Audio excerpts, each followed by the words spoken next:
Are now live. It's very exciting. All right, everybody. My name is Martin Eiden. I am a residential real estate broker here in Brooklyn and Manhattan. I always vary what I'm going to say first, Manhattan or Brooklyn, because we sell almost equally in both areas. And I'm very excited about tonight's selling seminar. It's a seminar for sellers who are thinking about in the fall market here. It's going to be about a 45-minute presentation, and then we'll have lots of Q&A at the end. If you have any questions while you are here, please feel free to throw it up in the chat. And then similarly, we are also streaming live on Facebook right now as well. So for the feeds there, feel free to go ahead and ask in. First, I'd like to quickly go around the room and introduce our cast of characters that we have here. So again, myself, Martin Eiden of the Martin Eiden team.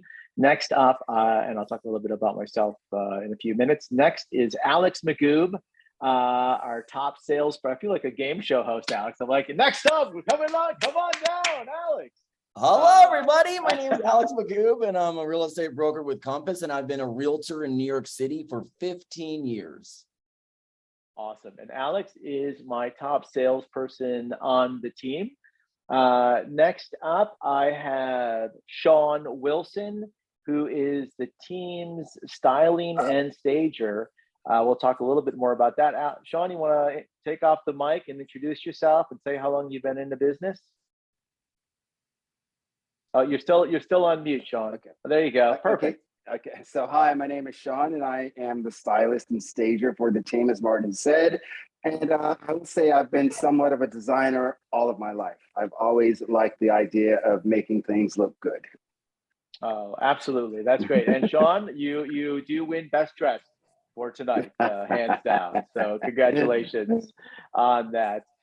Next up, we have Ramses Haji. Ramses is one of our. What's interesting with Ramses is he works with a lot of our new first-time buyers and has a lot of things going on. You want to just say hi real quick, Ramses? Hello, everyone. My name is Ramses, and I've been in the real estate for 7 years. Very good. Thank you very much, Ramses. That is great. And then I also want to talk about our next speaker, which we have is Mike Stein of Wells Fargo, mortgage broker extraordinaire, right? That's been the hot topic all of Q2. So Mike, tell us a little bit about yourself. You know, being in the business for 20 years with Wells Fargo for 17 years, you know, it's a very long time, you know, during the economic downturns, upturn, pandemic. I mean, you name it, I've been there. But being a top originator, it's super helpful just to know exactly how to navigate through all the policies. So in closing over, you know, 750 million in residential mortgages, over 1,000 customers. I mean, it speaks for itself. So I'm happy to be here. Oh, great. Well, it's so great to have you. And Mike has helped us out through a number of transactions, both easy and difficult, right? It's always a tough one. And last and definitely not least is Gary Katz. For those of you that may or may not know, New York State is an attorney state, meaning you need to have an attorney represent you in a buy or sell of a transaction. So Gary, tell us, and Gary is one of our go-to attorneys. He's been on the talk circuit before, so to speak. But Gary, tell us a little bit about yourself. Yes, thank you, Martin. I've been practicing now for about 17 years, 15 years in real estate. I've learned the ins and outs from my parents, who have a combined 100 years experience between the two of them. So whether you fall on the nature or nurture side of the debate, I got both covered. And a little bit more about what I do and how I can help in the process a little bit later. That is great. Thank you so much, Gary. All right. And then we have behind the scenes here, we have Jared Salinas-Stick, who is going to be helping us out, doing a wave there, and Adila Curry, also helping us, Director of New Business Development, and really did an amazing job of putting this seminar together for us. So thank you so much, Adila. All right, Jared, you want to do the magic? Share the screen and come in. So once again, if anybody here has questions as we come along, put it in the chat box and we will go ahead and talk about it. And then Jared will interrupt me and then we'll answer your questions that you have. So very great graphics there, Jared. Very professional looking. Next up, you'll see an action shot of our team. Just kind of a fun note about us. We do have a good time, and this was in Bushwick. We wanted to have some shots, kind of a little different than your typical real estate thing. So moving on to the next slide. That's me again, probably a few years ago. I have to update my my shot too. Mike. At any rate, we're over $1 billion in sales. We've done 600 transactions to date. Collectively, actually, the team is close to about 50 years experience, but 20 plus definitely is fair. And then some other things. There's another action shot about us. You know, what's really great is all of us come from a little quick side note story type thing. Is that very few people, I guess maybe today, some people wake up and decide they want to become a real estate broker, but it's usually a career, second, third, fourth career. So we have a pretty diverse background, anywhere from professional sports to architectural engineering. So it's great that, you know, you're able to bring in life experiences on things, and we are selling something about every 10 days in this market. Moving on to the next slide. So this is kind of where our quick talk is how to sell your home for more money than less time, in less time. It's a little cliche, but it really comes down to three things. It comes down to preparation, promotion, and pricing. Obviously, we won't be able to tell you exactly what your price is for your place today. And on a side note with that, I believe Adila is going to be putting up in the chat box a way to make an appointment with me to do a 30-minute complimentary consultation after this, a little bit more detailed and personal for you. And I would love to meet with you and happy to meet with you and all that stuff. So let's go on to the next slide. All right, so Alex Magoob, again, the top salesperson on the team here. Alex, why don't you give us a little bit of a market update, and I believe you're going to go back all the way to 2017. Is that correct? Yeah, exactly. So I love talking about the market. It is the #1 question that we get asked as realtors. How's the market?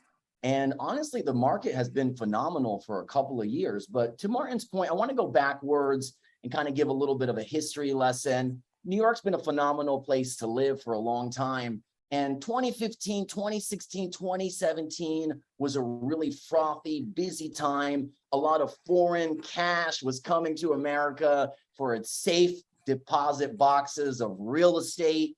And people were buying apartments based off of floor plans. It was a really kind of crazy time. Prices kept zooming up. There was crazy demand. But what goes up must come down. And part of the reasoning with the prices coming down and demand coming down, a lot of policies were changed. I don't know if people remember, SALT deductions were capped, what you could write off for your taxes for state and local expenses was capped. So it made buying more expensive for people. China and other countries put capital restrictions on how much money could leave the country. And prices got too hot. So people took a little bit of a breather. 2018, 2019 were years of correction. And right at the beginning of 2020, things were starting to turn. We were super excited about the market. And then what happened? A global pandemic, and the real estate market froze. For 3 months, I thought I would never, ever sell another home in New York City.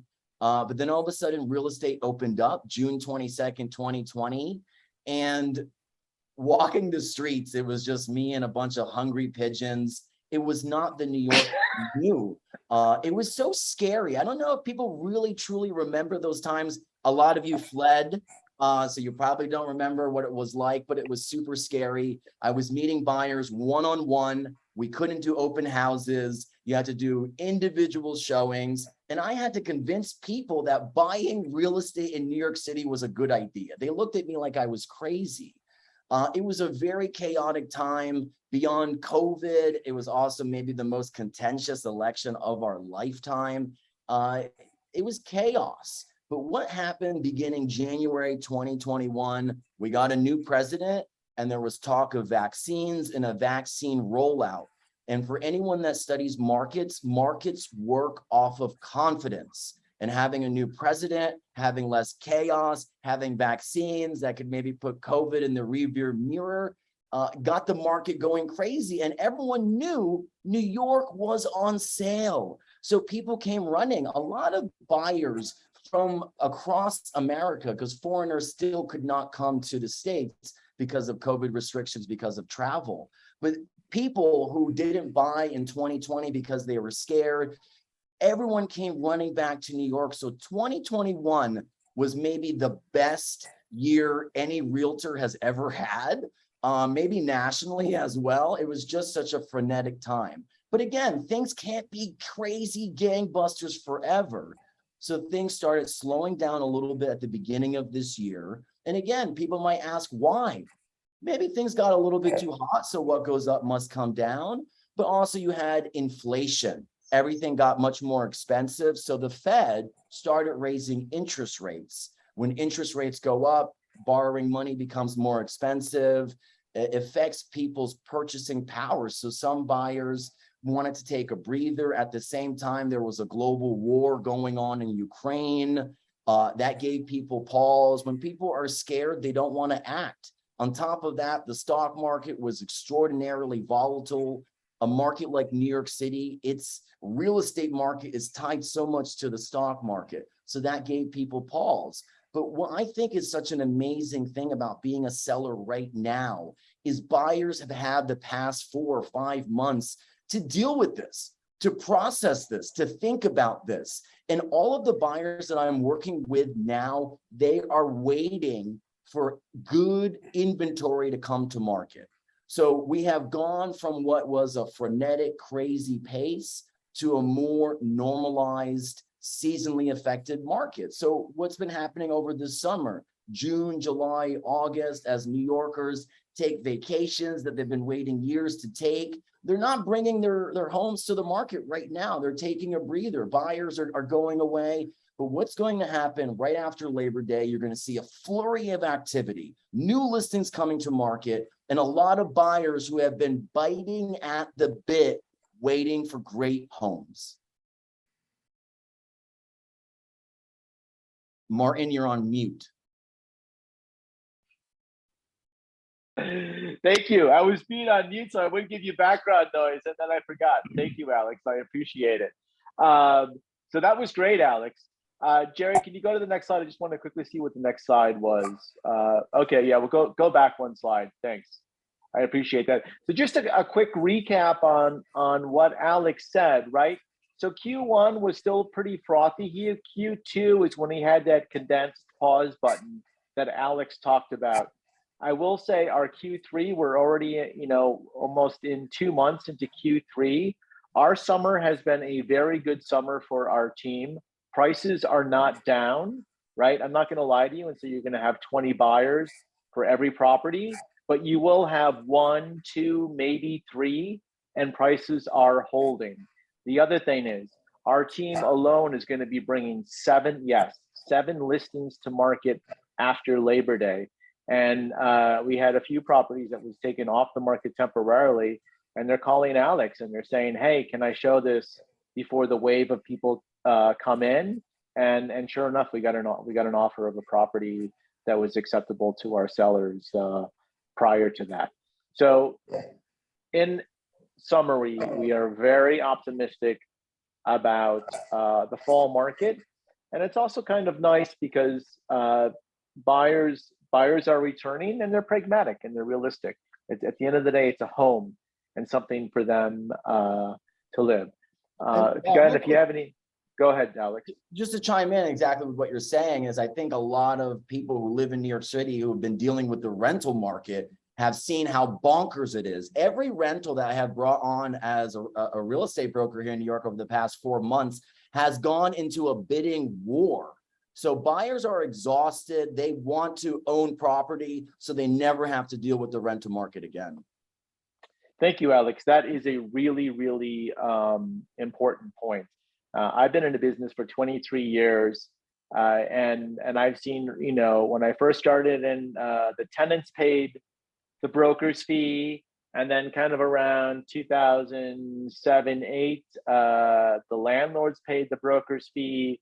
Then during COVID, the landlords gave sweetheart deals, never to be seen again. And right now, I've never heard of bidding wars for rental properties.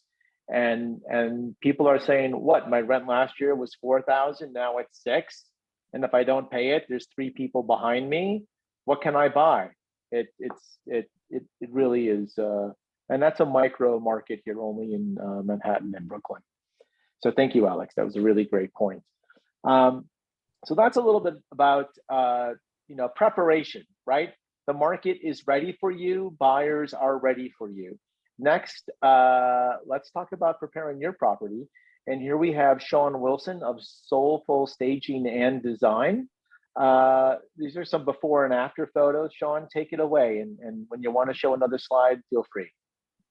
Okay, I'm gonna let Jared take care of the slides and I'll do the talking. How about that? Okay, perfect. Okay. That sounds great. Okay, so I'm gonna start, and I've basically summed this up into the 3 Ds. You declutter, you depersonalize, and you design your home when you are ready to sell it. And I'm gonna start with decluttering. That is the easiest thing to do, and it's probably the most beneficial. And by decluttering your home, I'm sorry, Sean, I just want to have Jared go to the next slide. That's a great photo, I believe. Next one. I'm sorry. 2 slides down. There you go. Yes, perfect. That home, that's a perfect example of a home that needs to be decluttered. And basically what you're doing is you're making space for the next person and yourself. So what you're doing is you're saying to the people that are the potential buyers is that there's a lot of space in this apartment. There's space for your stuff. And if your home isn't decluttered, people come in and they think, oh my God, they have so much stuff and we have so much stuff too. Our stuff wouldn't fit into this apartment. But if it's decluttered, they say, oh my God, they have a lot of space and we have so much stuff. Our stuff show the next slide, Jared. Sorry to interrupt you, Sean. Okay. Our stuff would fit into this apartment. So the next thing I really advise people to do is to depersonalize your home. And by that, I mean, take away all of your personal photographs. While they are lovely for you, it really doesn't create the right sort of atmosphere for potential buyers. Your wedding photos, those beautiful vacation photos, all of the photos that you have of your life, they make really great sort of sentimental pieces for you, but they're not great for potential buyers. So you want to remove all of those things and make your home as neutral as possible. And we will go on to the next slide. Right. It goes back. I'm sorry. Go back. Okay. But Sean, I just, if you don't mind, I just wanted to touch base on removing personal photos with that.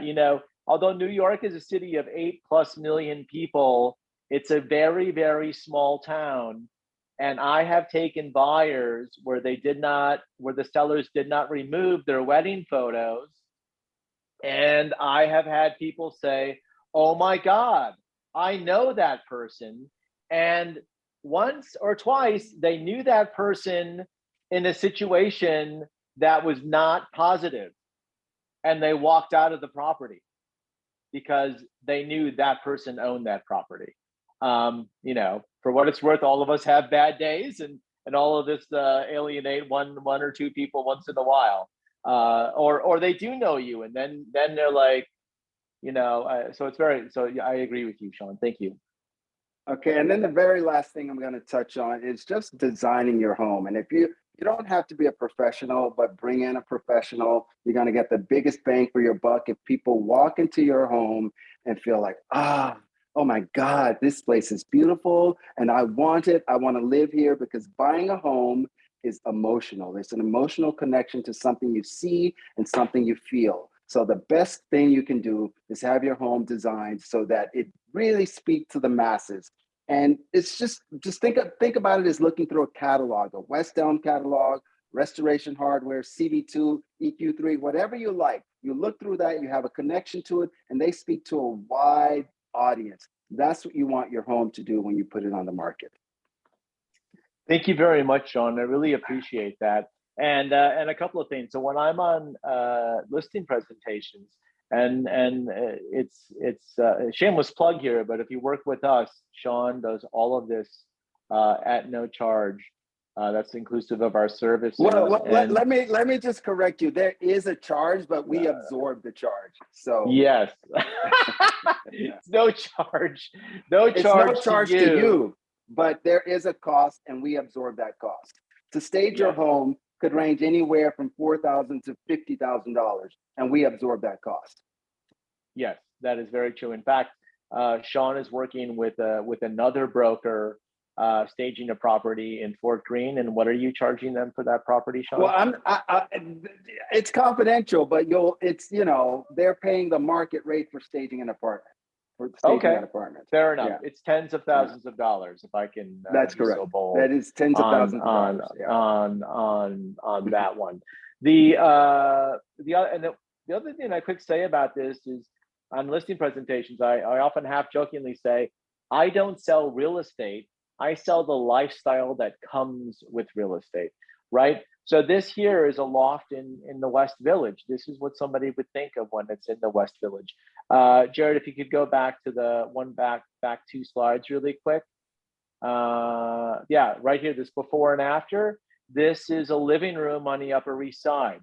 And Sean instinctively knows, what buyers, and, maybe it's a little cliche also to say aspirational, but many buyers will go furniture shopping first and say, that's the look I want in my home. And really part on that. So that's preparation number 1, is getting your place ready. Moving on to the next aspect of it is once the place is ready and styled and staged, now it's our job to do the promotion for it. And this is where I think we are very different. Moving on to the next slide, Jared, is that most brokers will, well, let me rephrase it.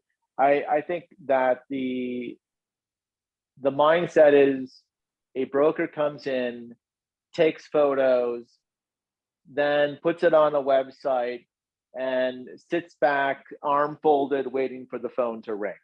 That is not how it works, and that is not how you get top dollar for your price. And on a side note, if you are selling, I always recommend you should talk to at least 3 brokers from 3 different firms, see what their insights are, and then from that way you can make an informed decision on who you would want to work with. But here's all of these things going on that we do here to promote your home. And then Jared, with the next slide. Right. Sometimes we do regional advertising as well. A lot of times, you'll see there it's on iPad and a phone, social media marketing. Interestingly enough, we do targeted print marketing and have gotten some really great responses with that as well. So, contrary to 2022, almost 2023, print is dead. Print is very much alive, depending upon what your property is and what's our target audience for that. The other great thing, and then we're not the only firm that's nationwide, but we do cover over 50% of the United States. And it's really interesting, and Alex and Ramses can attest to this.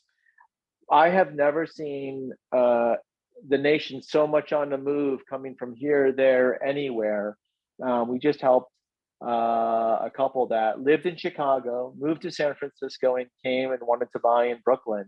And all these people have incredible jobs and are very fluid. It's kind of funny. I'm from Wisconsin, and my parents are still in the house that I grew up in. Right? New Yorkers are buying and selling things every 3, 5, 7 years. It's a fast turnover. Moving on, Jared.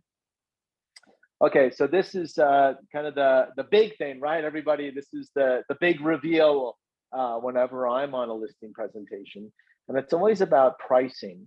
So I just wanted to quickly talk about it, and this is because I don't know what your property is or what the price would be. And again, I'm happy to have a complimentary evaluation with you. Just set up something with me on Calendly, or you can reach me with my information that I have here at the end. So just quickly, because New Yorkers are smart, especially Brooklyners and Manhattanites, right? If you price it up, let's say your property is worth $1 million and you want to price it at 1.1 for negotiating room, right? Well, the buyers know it's worth $1 million, not 1.1. So they'll do one of two things. Number one, they'll say it's priced too high and they won't even come in and see it. So you just lost that buyer. Or they'll say it's priced at 1.1, it's worth $1 million. I'm going to turn it into like a flea market. I'll offer you $750 cash, right? They start making these lowball, I call it lowball Larry offers, and it takes it away, right? The other thing is that if it's $1 million listing, some people say, well, let's price it at $900,000 and have a wave of people coming in and have this bidding frenzy. I have also found that not to be successful. And the reason for that is, and I think Alex attested to that, everybody has just been through so much stuff in the past 2 years that if something is priced under the market value, what is the first thing that everybody thinks of? You don't have to answer, but I think you all know, right? The answer is, if it's priced too low, what's wrong with the property, right? And if you have somebody coming in with, and I'm using the word prejudice thinking that there's something wrong with your property, how does that entice offers to come in? So quickly, what we have found, and you can go on to the next slide here, Jared, is that if we price it right at the market value, people come in and say, wow, it's priced fair, let's take a look at it. And we coordinated, we are doing open houses now where we have more than one person in, and people are saying, wow, other people are interested. This is frothy, and we're all New Yorkers, right? And you have this feeding frenzy of, I gotta have it. And Alex, tell us a little bit about the body language at open houses when it's priced fair. Well, that's the thing is, and we've done this a lot, Martin, if there's one major takeaway, pricing is key. And when you price right at the market or even just slightly below, you get people who are losing their minds, who are like, I have to get that apartment. And then to Martin's point, their type A New Yorker personality takes over and they gotta win. Absolutely. And what's also kind of interesting thing here is you're going to get the most buyers the first 2 weeks on the market. And your buyer, for anybody looking to buy in or to sell in the fall, your buyer is already out there looking, just not actively right now. They probably looked in the spring and they weren't happy with, they wanted to take a break, or the feeding frenzy was too hot in 2021. So they're out there now and they're ready and excited to go ahead and take a look at something. So the first 2 weeks is really, I just wanted to see if we had a chat thing here. Oh, there is a couple of chats. Okay, so that's it. So now moving on. So again, I'm sorry, I got suddenly distracted there, I apologize. So pricing is important. Next, let's talk about, thank you, Jared. You can go back to the next slide. Let's talk to Mike Stein right now. And Mike, thank you again for joining us. So, the hot thing is interest rates, Q2 shot up 3 points.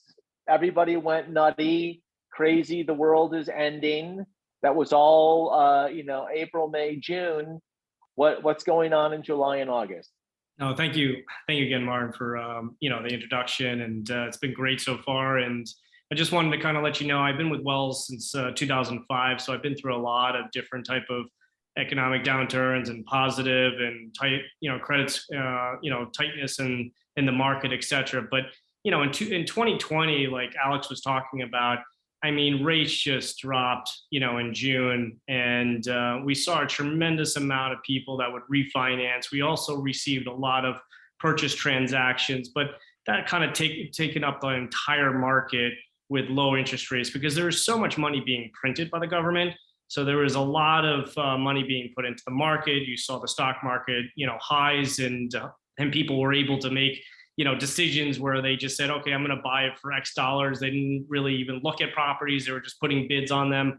So we had a tremendous amount of purchase, pre-approvals, and refinances during that time. Now, fast forward into December 2021, what we started to see is that the government, started to sell off treasuries as well as mortgage-backed securities, which is why you saw interest rates start to climb up very quickly to try and offset inflation. Inflation came in hot in first quarter going into second quarter. So I think people started to see that had an impact on their assets, which also kind of caused some slowdown in what you saw and what we saw in pre-approvals, et cetera. Refinances kind of slowed down in that regards. But, you know, interest rates, if you look at historical interest rates from 2020, or actually from 2000 all the way up to 2022, you're going to see historical rates were actually in the low 4%. I mean, we saw 2%, 2.5%, 2.875 on a 30-year fixed in 2021. Now it's kind of hovering on a jumbo loan perspective because we see a lot of jumbo loans right now in the 4.875, 4.75. So it's still historically low in terms of that. So you're getting a lot of buyers, like you said, that are just waiting for that inventory. And I think you're absolutely 100% in terms of buyers are just waiting for that inventory to pick it up this fall. And I know there's a lot of agents that I've talked to holding on to that inventory to come to that market. So we're going to see a pretty good push on that. So it's great for sellers. In terms of sellers, what I think is very critical in this case is making sure, you know, if you're thinking about selling and you want to buy something new, you can actually submit an application and get not just a pre-approval, a commitment letter with 3 to 5 business days. I think that is very important. So you feel confident knowing that A, you can sell, carry the debt if you have debt on the actual departing, and purchase, you know, a new property and not have that stress level of you know, trying to close at the same time, purchase at the same time. You know, you want to see if that actually can work in your benefit. So that way you can purchase, move in, and then sell after you close. So there's policies around, you know, carrying debt as well as purchasing new debt. So I 100%, you know, ask, you know, sellers what they should do is apply, not just apply for a pre-approval. They should be applying for an actual mortgage because, you know, you talked to me 9 months ago, it took 15, 20 days just to get a commitment letter. Now it's like 3 to 5 business days. So why not gather all the documentation, submit the loan, and see if you actually meet policy to get approved so that you don't have that stress level of selling and buying at the same time. So I think that is a critical piece now that I've been doing for a lot of you know, buyers that are coming to the market, also selling their property. So that's a key component. Plus the fact if you're selling, there's advantages when you're selling too. If you have a mortgage, it's a condo or single family, multifamily, whatever it is. I know Gary can talk a little bit more about this, but you know, there's savings on mortgage tax for potential buyers. So instead of like discounting your price point, you can basically say, I can, you know, offer a mortgage, you know, consolidation extension modification agreement to save money on mortgage tax, which is, it could be a big chunk depending on your price point and how much mortgage you hold on the property. So that is all, you know, information. That knowledge is key. Being with the same bank is key because I just know policy very well, and policies do change, you know, very quickly. You know, in a downturn of the economy, you want to make sure you have somebody that's reliable, that knows their stuff, that can close the transaction, understands where the bank and what's their appetite. That helps, you know, for myself. I mean, you can see the numbers to be very successful is the key is to making sure you can navigate through all the policies, you can navigate through all the government disclosures and what's required. That's important for sellers, it's important for buyers in order to make this work for them. And that's critical. I mean, I know banks right now are thinking about changing policies. You know, right now we're at 85% max policy on 1.5 million. So if a seller is looking to purchase something and not have to wait on the sale, but don't have enough money to purchase a new property, maybe they have 15%, well, you could still buy the property with 85% financing. So there's a lot of unique ways to still mortgage a property. You know, how much is the difference between your current mortgage right now and the new mortgage? You know, you might see a difference of like, you know, if you're borrowing an additional $1 million, you might see a difference of like a $900 or $1,000. I mean, you know, Martin, you and Alex, you probably know rent and the mortgage itself. You know, you could see how rent has increased so significantly that comparing them to is still going to be, you know, very close to each other by carrying, you know, a property that you currently own, or you're going to purchase a property that you want and you want to live there. So that's kind of like where I come into play. And then mortgage rates, you know, you can go to the next slide. There's, you know, mortgage rates that, you know, you could see that interest rates these are jumbo rates, you know, where you have 4.625, 4.375 on adjustable rates. I've seen more customers look at adjustable rates instead of instead of the 30-year fixed, because if there is a downturn in interest rates, yes, you could refinance, no problem. You're not stuck with that mortgage for the term of the loan. We have so many different products, plus the fact that the bank does discount rates on jumbo loans if you bring assets over to Wells Fargo. So there's a lot of things that you want to have the right person in your corner, which is your banker, of like myself or anybody that has a long-term history in the bank. You're just going to be better off, in my opinion. That's why I've stuck with where I am right now. We're lending. We're still getting through policies. We're still closing deals, and that's kind of like what we do. Like, and if you want cash flow, we also have interest only. Interest only is also kind of an important piece to jumbo loans because people want the actual cash flow, which will then just pay interest only and pay down the mortgage when they get bonuses or commission. So there's a lot of different things that you could do in order to mortgage a new property and use some advantages as a seller to make sure buyers fully qualify before accepting their offer. And that's good for you all to know as agents and to get the commitment letters instead of an actual pre-approval, because a pre-approval, yes, it's a great piece of paper, they pulled credit, but having an actual commitment letter means that the underwriter has reviewed the income, the assets, and the credit, and has issued an actual commitment letter. So it's not taking long to do that, and I highly recommend it. And it just saves the transaction, it saves time and money in any type of economic downturn in this thing. But people are buying. There's a lot of pre-approvals that I have in my system. So it's just, I think the inventory is coming, and you're going to see a decent amount of contracts in the next 30 to 45 days. Oh, that's great. Thanks a lot, Mike. So just a couple of things to touch on here that Mike talked about. So most of the news with interest rates have been, the Fannie Mae, Freddie Mac, which is under 485. Is that? Any mortgages under 647, call it 250. That's like Fannie Mae. Those pricing, like if you go online and you search mortgage rates, you're going to see like 6% or high 5%. Right. So you have to be very careful when you're searching online that you really want somebody to talk to and see where the actual or where your purchase price is. And that's important. Yeah, no, I agree. And so the reason why, sorry for cutting you off, I guess not sorry, because I did cut you off intentionally, Mike. But what I wanted to say is, this is Manhattan and Brooklyn people, right? So everybody's going to get a jumbo mortgage. And the reason why jumbo mortgage rates are so much lower is in most cases, the bank holds the paper or sells them. It's not held on to the government. So these rates are significantly lower than what, quote unquote, the national news is on mortgage rates. Would you agree with that, Mike? 100%. Like they can dictate what they want to, start their interest rates at. I mean, they know they can borrow cheaper, banks can borrow cheaper and fund it on their balance sheet. So it's it's important for them to lend, because the government wants them to lend. They have the assets to lend out. So they're going to, be competitive with rates and also have the ability to discount the rates by bringing assets over to Wells. So we just had a question coming in right now. Is there a right time to sell your home on that? And that's one quick thing, and I'm happy to answer that. And then we'll go back to Mike.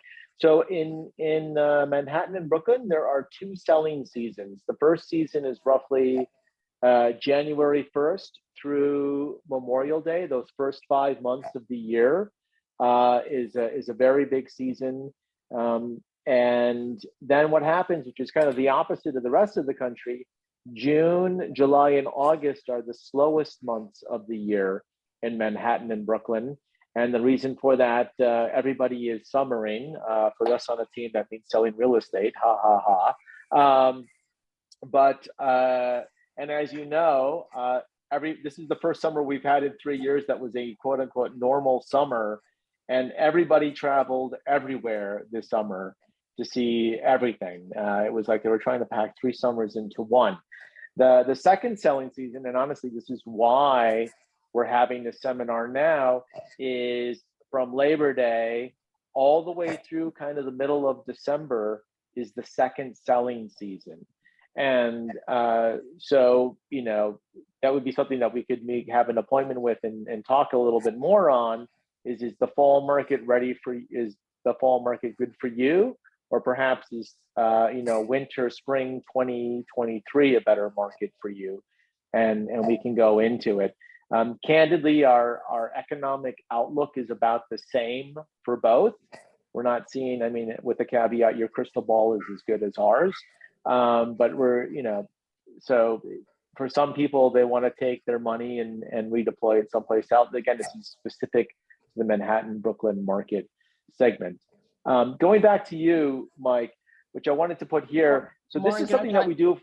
Yes, go ahead.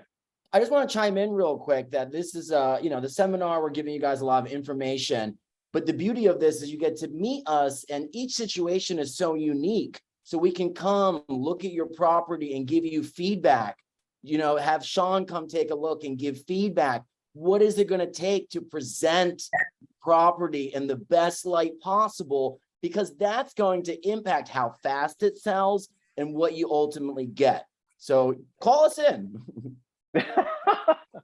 Call now. Limited. Thank you. You're very right, Alex.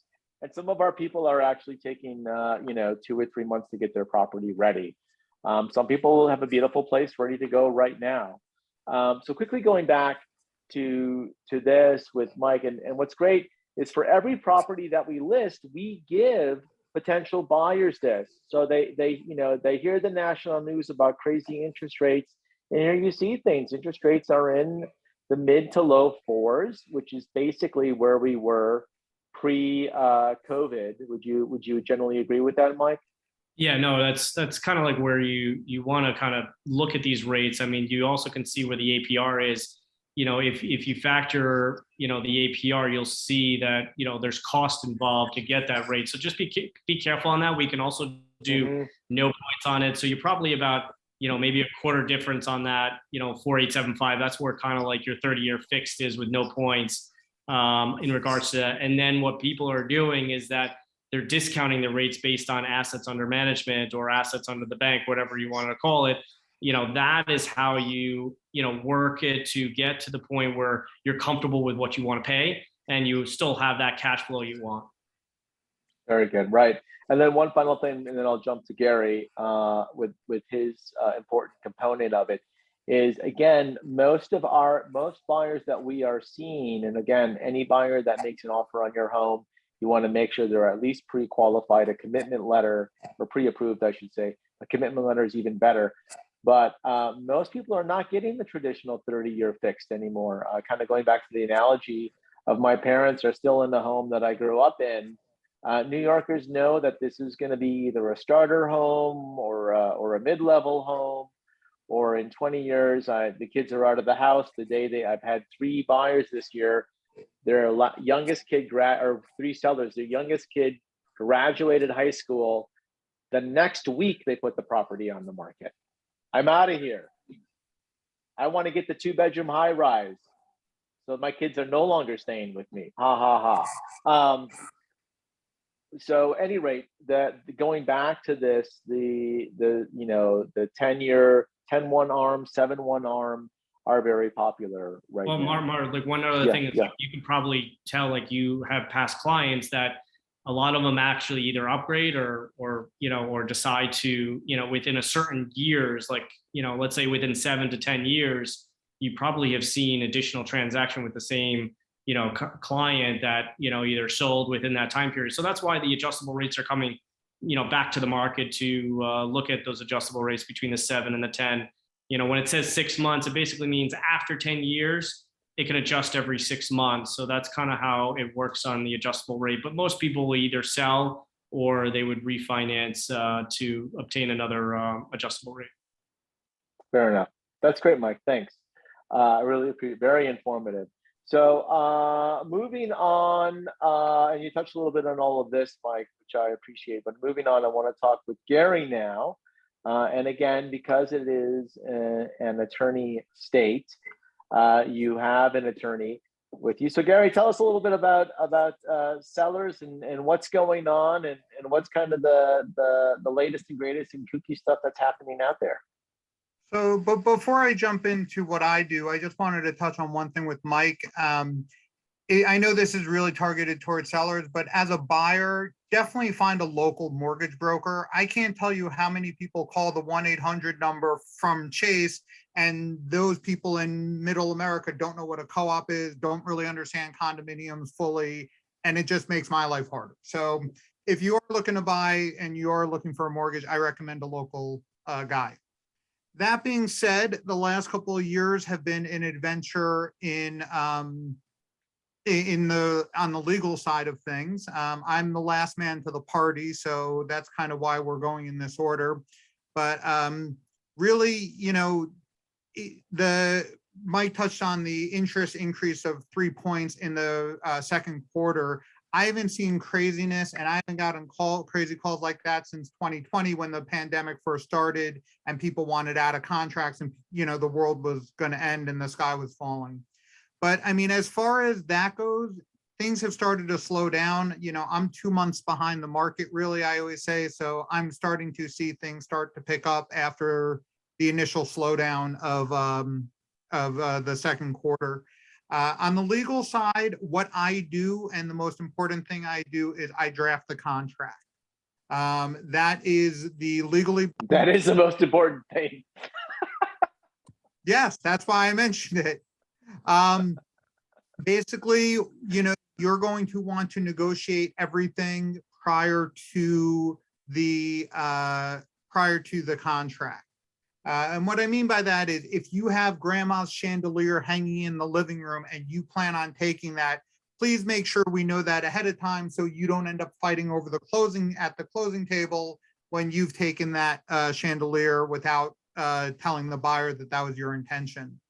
Taking a step back though, as far as how to go about things, I always recommend you have to find a residential real estate attorney. This is all I do. I've been doing it from 15 years. I mentioned at the beginning that I learned from the best in the business. And really, it's important. I know a lot of people have their dad's golf buddy who does tax law or someone who represented them in a personal injury case prior. They want to use them because they're comfortable with them. It's important to find someone who knows what they're doing. I always say that this is not the most sexiest area of law, but should something go wrong, you really need someone who knows the ins and outs and how to handle things. The other thing I always tell people is make sure that your attorney is charging you a flat fee. In New York, there once was a time where attorneys got paid on a percentage of the purchase price. Granted, it was 1%, and granted, the houses were going off at $40,000, so it wasn't as much, but it was still. It's just things have changed over the time. And if you find an attorney who's going to bill you by the hour, either they don't know what they're doing or they're trying to take advantage of you.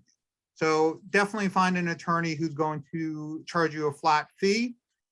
Also, just like everything else in this world, you're looking for value, not cheap. Unfortunately, there are some law firms out there who send postcards, $950, $750, any real estate closing. There are 2 Long Island firms I have in mind. They are shady, and be careful. You'll read their online reviews and you will see that is a bait and switch, that they charge you for phone calls, they charge you for emails, they charge you for document preparation. So really, what are you paying for the $950 flat fee if they're charging you for all these additional things? And one of them goes so far as to have the purchaser bring their checks to the closing, so you can't even negotiate at the table because someone else has already cut the check for them.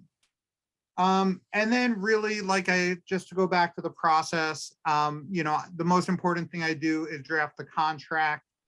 You want to make sure everything's included. Going back, we talked about the promotional aspect of selling your apartment. I will make sure that everything is legitimate and legal. So when the broker tells you you can list the cat's litter box as a second bathroom, you can't. And I will make sure of that. Other than that, you know, it's important to have someone who knows what they're doing. We have permits up on this slide.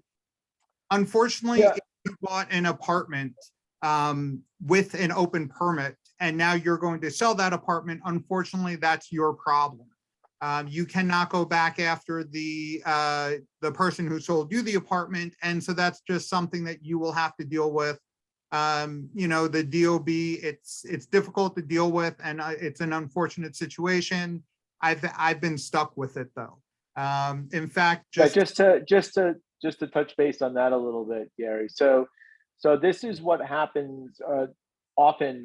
Usually, sometimes it's the previous owner, but in all honesty, most of the time it's the current seller that they decide to add an extra half bath or a full bath, but they did not pull the permits to do it. Maybe it's the handyman in the building can do it.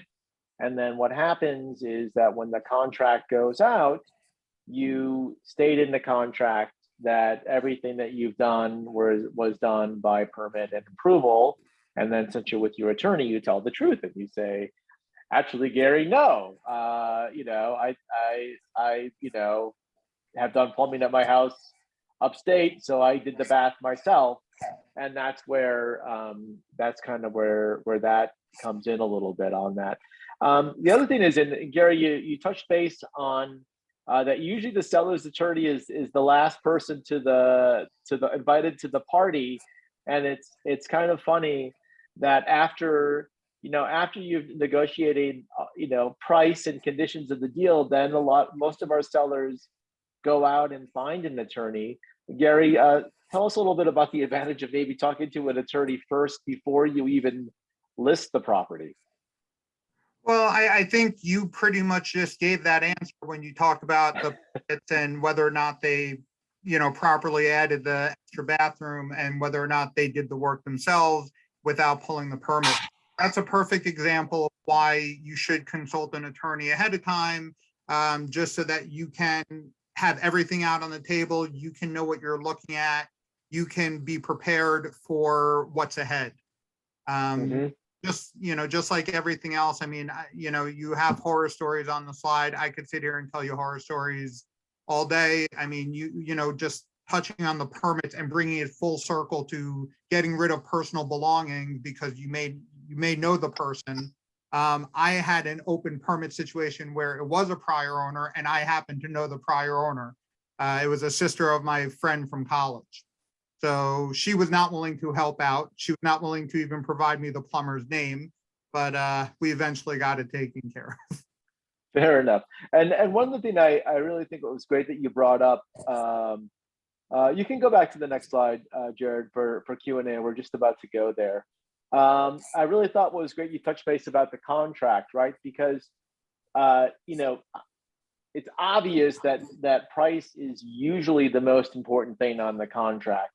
But some other things, and this is important to you as a seller, and this again, where the consultation on us coming out or talking on calendar or setting up an appointment is that, price is important, but I want to make sure, my child is gonna finish the school year here before I move. That's a very common one. Or, I've already have a place that I bought under new construction, and it's going to close at this time, but I need the proceeds from this sale to close on the other sale. So it's really important that I close on my property, but that I can live here for a week or two, so I don't have to move twice or put moving in storage, right? So these are all, part of the contract negotiations that, at the end of the day, again, usually price is the most important, but these requests are good to talk about upfront, if that makes sense. Would you agree on that, Gary? Absolutely. And again, I coming into it towards the end of the process, I trust that a lot of that will have already been discussed by by the real estate agents ahead of time. Yeah, thank you. I agree, Gary. So, all right, I was just looking at my watch. We're at 7:55. We're going to end this in about 10, 15, 20 minutes, depending if there's a bunch of questions. So I wanted to, first of all, if somebody has any questions, they can chime in, and we're also on Clubhouse and Facebook. If anybody wants to chime in those venues, we can answer questions as well. But to kind of tee it off a little bit, and Sean, I'm going to go back to you. What are 3 quick tips that you can give sellers to prepare their house that cost little or no money?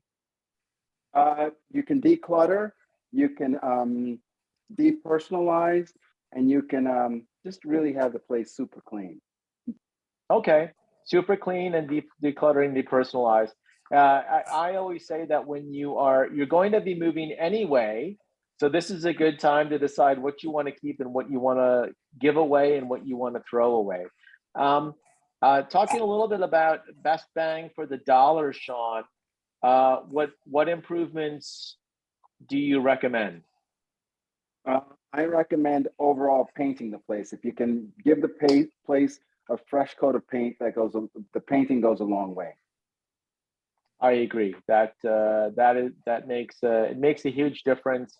And usually we always recommend doing it either in call it like decorator's white. Yeah, decorator's white, but that's something that's debatable. But decorator's white is the safest option to go with. Okay. And again, you're trying to appeal to the mass audience, if you will. So thank you on that, Sean. So Alex, kind of jumping to you, what 3 things would you want to say to, you work with a lot of sellers, what 3 things would you like to say to them, or most common questions asked? Yeah, for sure. Number 1, I think pricing is key. This time of aspirational pricing's over. Saying what your neighbor got last year or whatever. Listen to the data, listen to the comps, listen to your broker, hire the best, and trust them, trust the process, trust that they're going to walk you through this and take care of everything. You mentioned, Sean, painting, staging, styling. We can help with all of this. We have great contractors that we work with. So I would say getting started early, calling in the broker ASAP, meeting with them, and developing a strategy for success. This is, a very important investment, a very important asset. You want to get the most out of it. And I think a strategy is key. I agree with that, Alex. I just want to add that sometimes it can take weeks to declutter a place that you've lived in for sometimes months if you've lived there for 10, 15 years. So give yourselves time to really present the place in the best light possible. Fair enough. So we just had a great question come in. Thank you so much for asking it. What changes can we expect to see in the market in fall, winter? And then the follow-up is about interest rates. So I'll kick that to you, Mike, in just a second. So funny enough, about a month ago, we had a first-time buyer seminar, and it was an advanced buyer seminar. I stand corrected, an advanced buyer seminar, and it was a huge success. And both Alex, myself, and Ramses were really excited because the market now for fall it's kind of an equal market for both buyers and sellers. One person doesn't necessarily have a leg up on somebody else. So what does that mean? That means prices are holding, right? So prices have not come down for the fall market.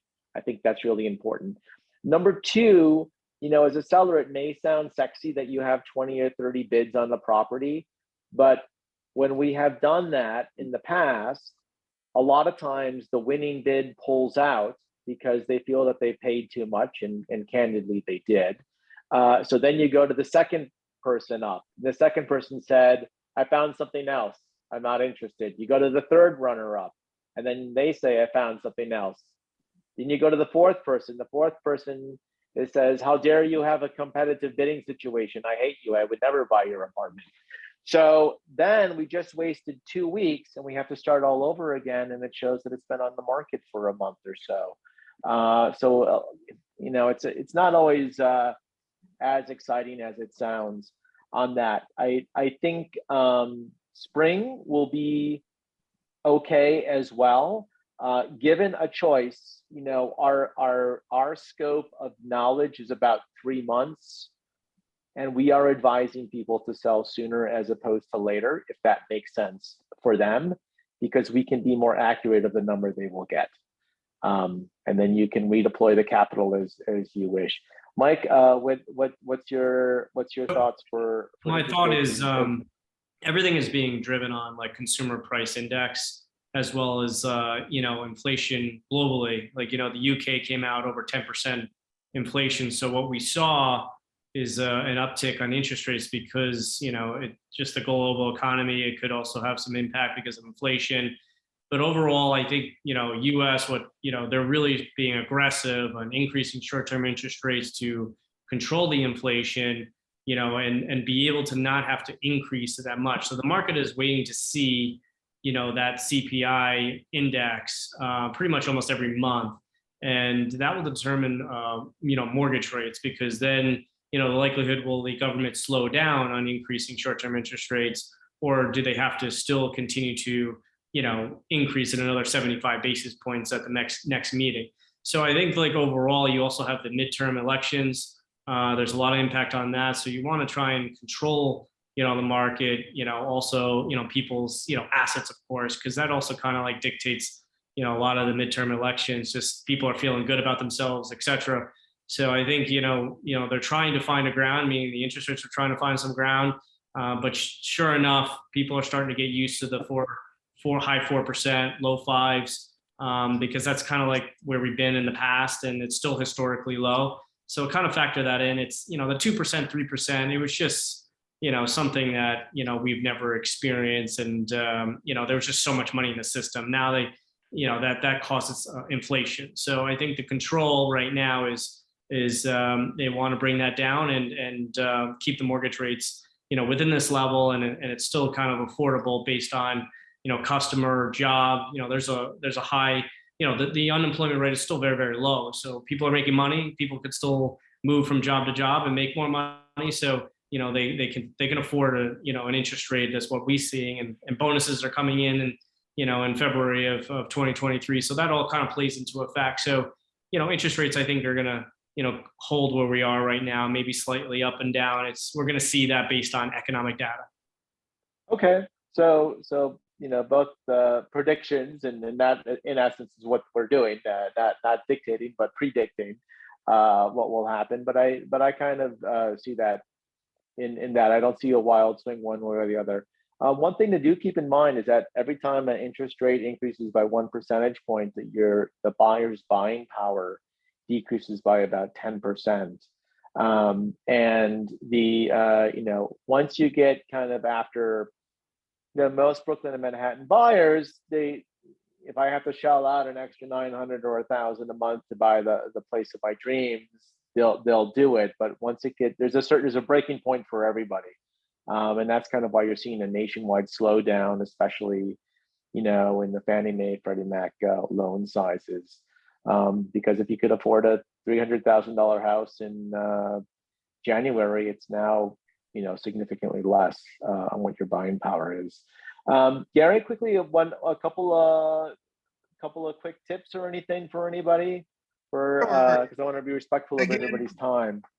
Sure. Again, find a real estate attorney, and also find the right real estate attorney. You know, I always tell people that I handle all of my files personally, which means I'm a sole practitioner. It's a fancy way of saying it, putting a positive spin on it, if you will. But what separates me from other attorneys is I know everything that's going on all my files. I was sitting at another closing just recently, and I had the named partner of one of the bigger firms say, I don't know how you do it. I do it because it's how I've chosen to prepare to run my practice. He didn't know what was in the contract. That's why he just showed up at the closing. He did not deal with the client throughout the process. That was the first time they really spoke, other than his initial consultation. But there are some people who want that big law firm experience where they have a partner, they have an associate, and they have a paralegal who they can all speak with. If that's what you want, that's great. But just understand that Very often the partner is not going to know what's going on in your file and will say, I have to call you back after I speak to the paralegal. So that's just, finding the right fit. It's just like the mortgage broker. It's just like the real estate agents. You got to find the right fit for you. Great. Well, thank you very much, Gary. I appreciate it. And thank you everybody for joining us today on Zoom and on Facebook, which automatically went to Instagram, as well as Clubhouse. And again, feel free to reach out to us, and we're happy to meet with you and talk more about your experience personally. All the speakers and team members, if you could stay on. But can I just say what? Can I say one thing? One thing before we close. Yes. Yes. Our team is really big, and you only heard from half the team tonight, Alex and Martin and myself, but Ramses is incredible on the team. We have Adila, who's our director of new business, and we have Jared, who's our director of operations. And we could not function without everyone playing their part on the team. So I want to thank them. Even though you didn't hear from them, they're a huge part of who we are and what we do. Oh, that's very true, Sean. Thank you. So what's great is Sean prides himself on the title of CEO. And what does that mean? Chief Emotional Officer. I take care of everybody's emotional business on the team. There you go. That's exactly right. Well, thank you so much. I'm the CFO. I'm the Chief Fun Officer. We have fun too. That's very, very true. Well, once again, thank you everybody for joining us today, and hope to hear from you soon. Thanks again.